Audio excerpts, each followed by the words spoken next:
Super Bowl IX arrived on a frigid, rain-soaked January afternoon in the southern city of New Orleans. An early morning storm left the playing field waterlogged. Originally, the Super Bowl was scheduled for the rain-proof, air-conditioned comfort of the Louisiana Superdome, but it was unfinished. So the game was moved, replete with gusty winds and gray flannel skies, to ancient Tulane Stadium. The Pittsburgh Steelers and the Minnesota Vikings would meet in the worst weather yet for a Super Bowl setting. But the cutting cold and damp did not deter 81,000 fans, particularly the huge Pittsburgh contingent, for after 42 years, their team was at last competing for football's grandest prize. And at times, the Sugar Bowl sounded more like Pittsburgh's own Three River Stadium.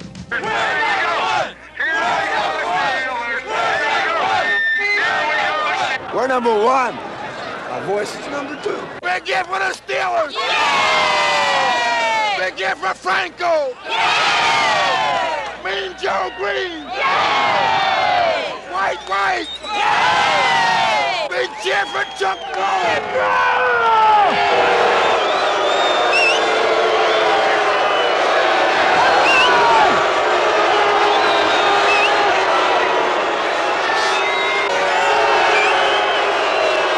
Pittsburgh's opponents, the Minnesota Vikings, had been to the Super Bowl summit not once but twice.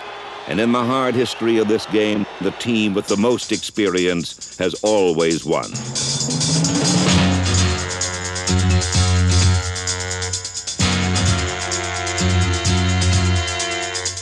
So in the ninth coming of Super Sunday, the battle lines were clearly drawn. The youthful enthusiasm of the Pittsburgh Steelers matched against the Minnesota Vikings' glacial calm.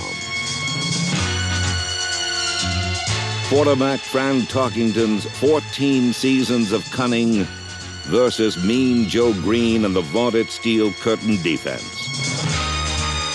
Minnesota iron against Pittsburgh steel.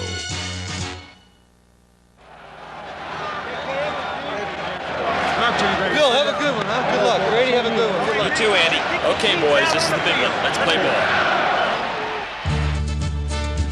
In the first quarter, Pittsburgh's strong running attack twice brought the ball across midfield to set up field goal attempts.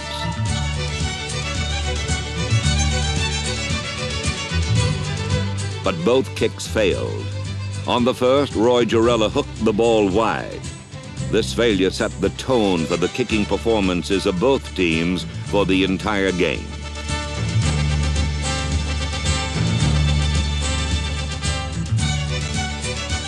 The Steelers' second foray into Minnesota territory was even deeper than their first. From the 16, Pittsburgh went after number 25, first-year cornerback Jackie Wallace. Terry Bradshaw found Frank Lewis free in the end zone, but Wallace quickly recovered to save the touchdown. On the next play, Bobby Walden bobbled the center snap, and the Steeler threat was ended. Pittsburgh had two excellent scoring opportunities in the first quarter, but had no points to show for it.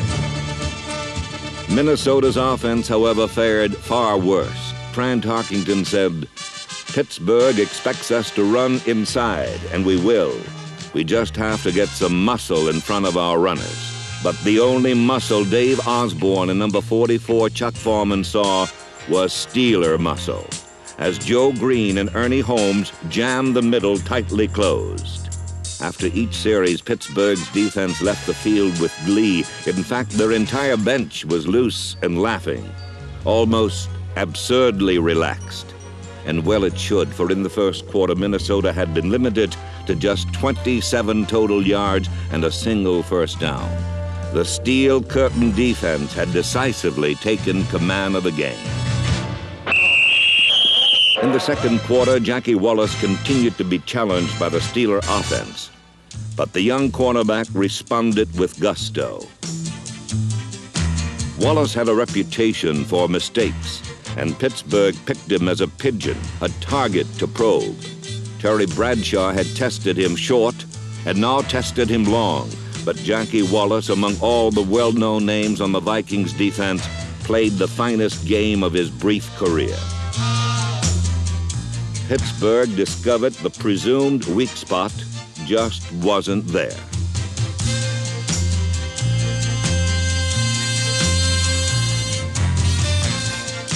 However, midway in the second quarter, Bradshaw buggy-whipped a pass to John Stallworth, and Wallace was burned for the first and last time today.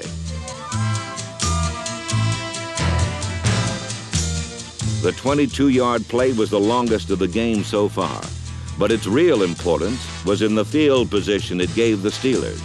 For the Minnesota defense soon clamped down and forced Pittsburgh to punt.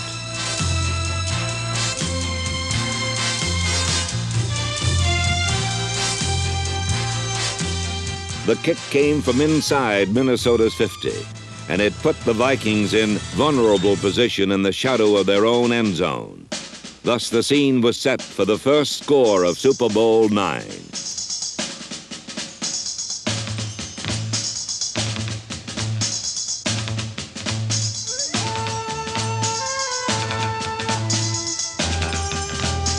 It was fitting that the Steel Curtain defense was responsible for the first score in this game. For all afternoon, they manhandled Minnesota's offense.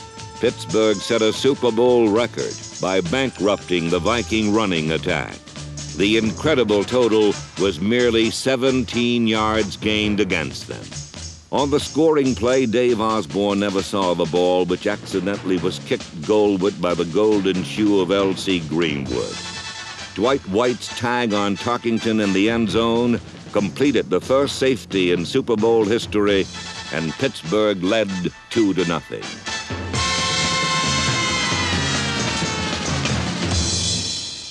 Now, with time in the half short, the Vikings came roaring back on the arm of Fran Tarkington, and for the first time today, drove steadily downfield against the Pittsburgh defense.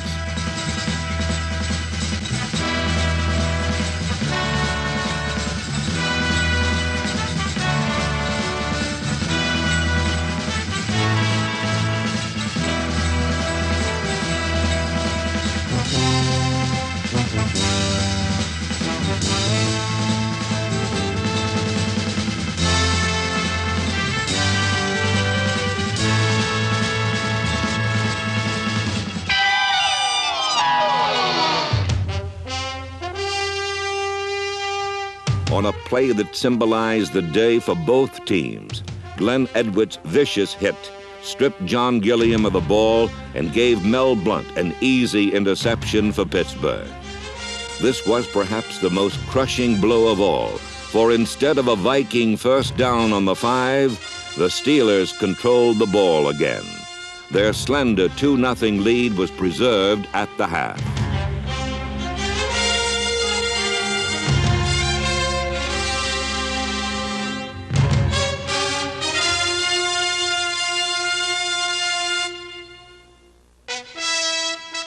Despite their mistakes and the absolute dominance of Pittsburgh in the first half, the Vikings were only 2 points down and would receive the second half kickoff. Roy Gerela slipped and squibbed his kick along the rain-soaked polyturf. But Viking veteran Bill Brown, number 30, couldn't handle the wet kick, and Pittsburgh had the biggest break of the game, the ball in great field position on the Minnesota 30-yard line. Behind playbook perfect blocking, Franco Harris went 24 yards before being forced out of bounds. Then, as number 72, Jerry Mullins, buried Wally Hilgenberg, Harris swept left and was free. The first touchdown of Super Bowl IX increased the Pittsburgh lead to 9-0. Though he seemed like a Sherman tank in a Steeler suit, Franco Harris was not an army unto himself. He had a lot of help from his friends. Pittsburgh's forward wall dominated the line of scrimmage by completely obliterating Minnesota's legendary Purple Gang.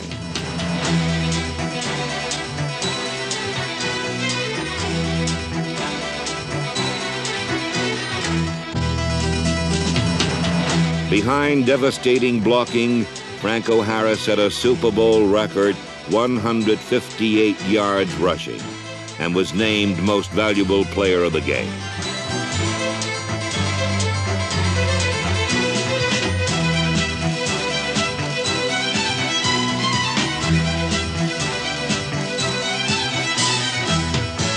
While the Vikings' defense was discouraged, the Viking offense was puzzled.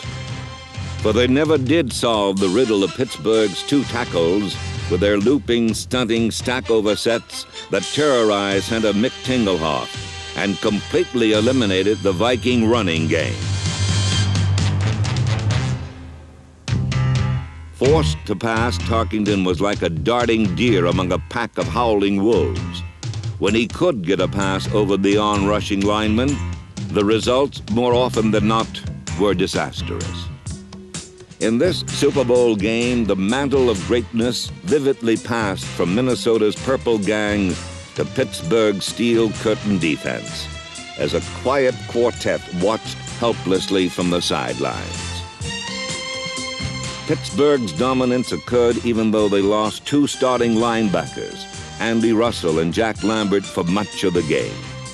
Despite the loss of Russell and the presence of Dwight White, weakened with pneumonia, Minnesota continued to go directly into the Steelers' strength, where three All-Pros were concentrated. Number 59, linebacker Jack Ham. Number 68, L.C. Greenwood.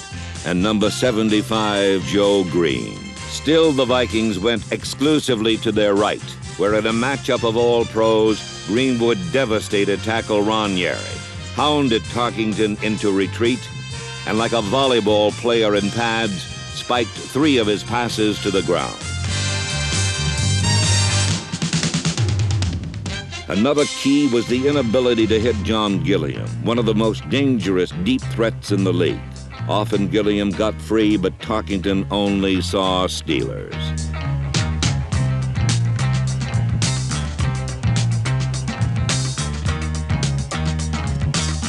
On one occasion, L.C. Greenwood batted a pass back to Tarkington, who caught it, then managed to hit Gilliam 40 yards downfield.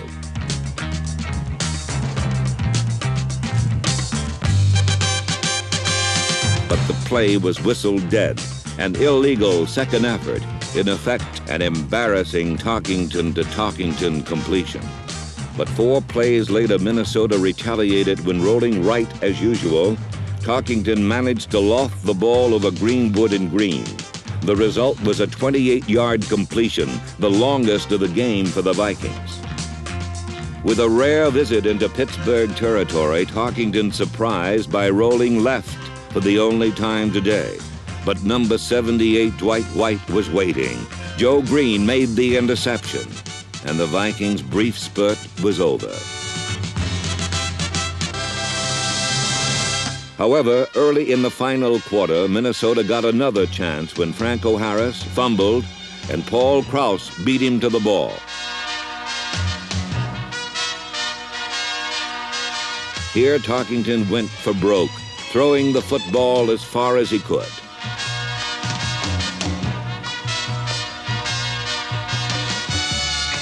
It paid off handsomely, for John Gilliam drew an interference call on Steeler safety Mike Wagner. The penalty gave Minnesota its best position of the day, the ball at the Steeler 5-yard line. Now, with the momentum of the game teetering uncertainly in the Pittsburgh end of the field, the steel curtain clamped down again. Chuck Foreman jackknifed into the line and lost the ball. Joe Green came up with the trophy, and the Pittsburgh defense had again saved the day.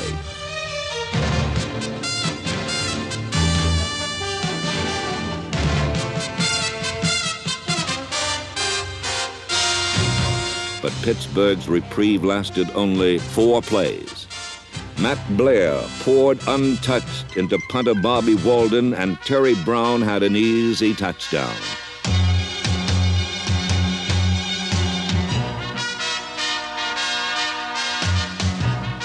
Incredibly, Minnesota was back in the game 9-6.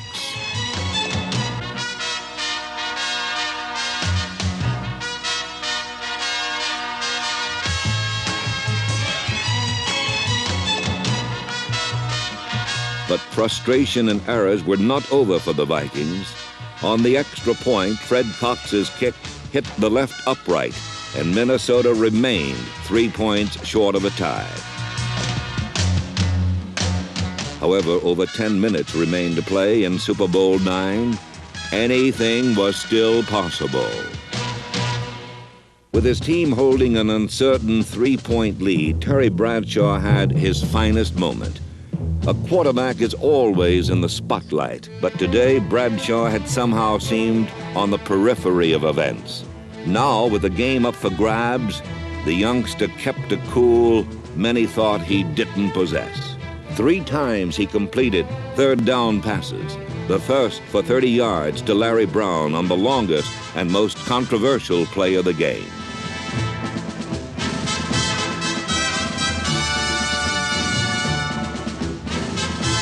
It appeared Brown had fumbled and that Minnesota had recovered the ball on their own 28.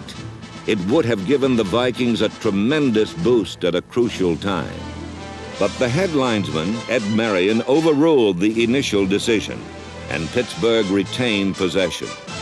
The anguished Vikings protested vigorously, and after the game, many pointed to this call as a cruel turning point in their fortunes. But the official was correct. On the controversial play, Bradshaw spiraled a pass deep in the seam of the zone. Brown soon ran into a crowd, but he lost the ball after he hit the ground. Once Brown's body touched the turf, no fumble was possible.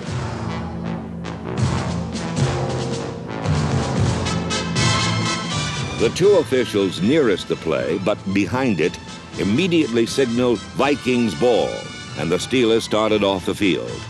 But Ed Marion across field was the only one with a clear view of the play, and he correctly overruled his fellow officials.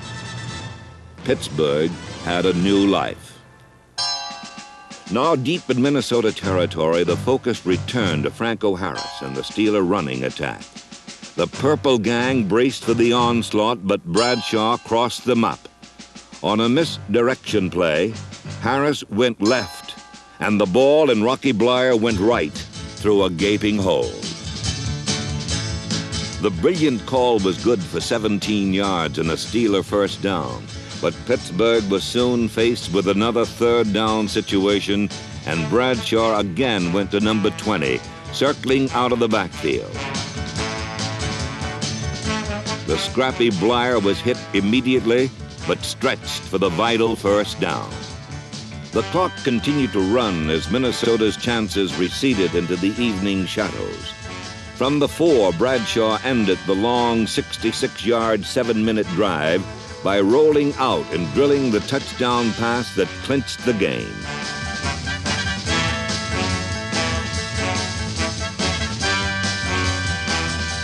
Terry Bradshaw had given the Steelers an insurmountable 10-point lead over the demoralized Minnesota Vikings.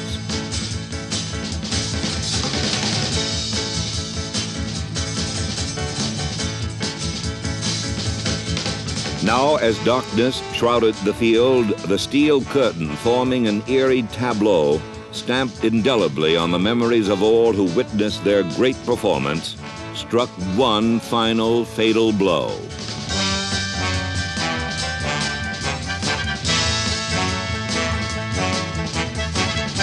Mike Wagner's interception of the desperation pass was Pittsburgh's third, and all that remained for the beaten Vikings was to watch helplessly as Franco and his friends muscled down the clock.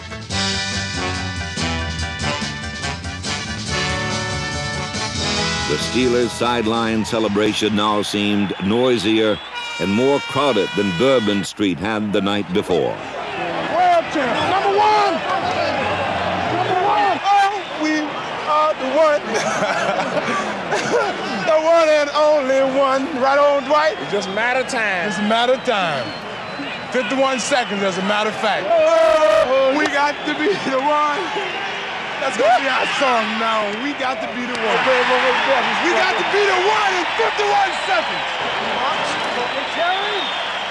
Bradshaw and the Steeler offense easily ran out the clock. 16, 15, 14, 6, 12, 11, 10, 9, 8, 7, 6, 5, 4, 3, 2, 1. With their convincing victory over the Vikings, Pittsburgh Steelers had boiled 42 years of frustration into 60 minutes of brutally physical football. Their coach, Chuck Noll, got the ride of his life, for the Pittsburgh Steelers were the champions of the National Football League. But on this bitterly cold Louisiana evening, the warmest tribute of all came in the Pittsburgh locker room. The man they called the Chief, the Steelers' owner, Art Rooney, received the game ball from his team and the Vince Lombardi Trophy from the commissioner. The popular 74-year-old patriarch was a lovable loser no more. After 42 years, Pittsburgh's long wait was over.